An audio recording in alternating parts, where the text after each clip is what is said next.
આનો શું ફોન આવ્યો? હા ભાઈ, ક્યાં હો? ઘરે જતો. તું કહેતો તો ને પૈસાની જરૂર પડે ત્યારે ફોન કરજે. હા હા. આ તો 1,40,000 લઈને વાલ 14 પ્રો લેવાનો. અરે આવું હમણાં પૈસા લે ને એમાં શું થઈ ગયું? હા વાલ. હાલ પહોંચ્યો. હાલે ભાઈ પૈસા. હાલ્યો ભાઈ પૈસા.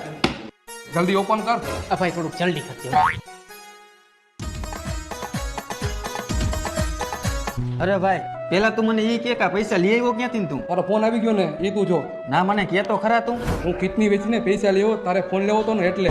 અરે વાહ ભાઈ વાહ, તારા જેવો તો ભાઈબંધ નહીં. અત્યારે આ દુનિયામાં લોકો 5 રૂપિયા નથી આપતા અને તે મારા માટે 1,40,000 રૂપિયા આપ્યા ઈ એના ફોન લેવા. વાહ ભાઈ વાહ. જોયું ભાઈ, આવા ભાઈબંધ હોવા જોઈએ. એને એની કિડની વેચીને પૈસા લઈ આવ્યો અને એ પૈસાનો મને આઈફોન લઈ દીધો. હવે એને એની કિડની નથી વેચી, મારી વેચી નાખી. કેવા માણસો હે નહીં? તો લાઈફ ફોન મારી પાસે. એમ થોડુંક હાલે. કેવા માણસો હે સમજો ને તમે.